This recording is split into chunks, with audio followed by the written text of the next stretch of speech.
আসসালামু আলাইকুম।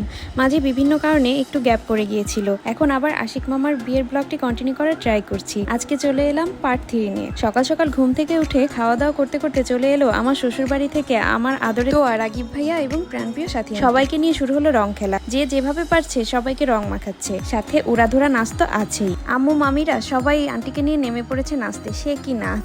তারপর নাচের মধ্যেই দুলা ভাইরা আশিককে কোলে নিয়ে চলে গেল পাটে বসাতে, কারণ এখন তাকে সবাই গায়ে হলুদ দিবে এবং গোসল করাবে।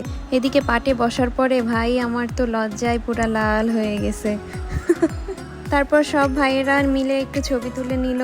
একটু ফটোশুট করার পরে তারা আবার তাদের কাজে লেগে পড়েছে, তাদের রং খেলা শুরু হয়ে গেছে। এর মধ্যে আমি একটু ফাঁকে আমার মেয়ের সাথে এবং আমার ভাগ্নিদের সঙ্গে সবাই মিলে একটু আশিককে হলুদ দিচ্ছিলাম, আর সাথে একটু অভিনয়ও করতেছিলাম, একটু কান্নার অভিনয়, যে আমার ভাইয়ের বিয়েটা হয়ে যাচ্ছে বলে কথা। এরপর বিভিন্ন রীতি অনুযায়ী আবার শুরু হয়ে গেল হলুদের পর্ব।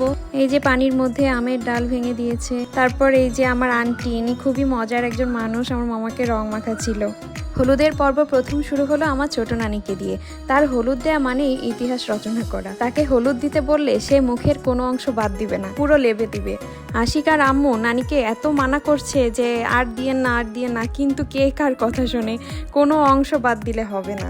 এদিকে আমার মেয়ের পায়ে কাদা লাগছে কেন সেটা নিয়ে সে একদম কান্নাকাটি শুরু করে দিছে। তারপর তার পা ধুয়াই দেওয়ার পরেই সে কান্না থামাইছে। তারপর এই আন্টি যখন দিতে গেছে তখন তো পিছন থেকে আমার ভাগ্নি ও এসে একদম ভিজাই দিছে।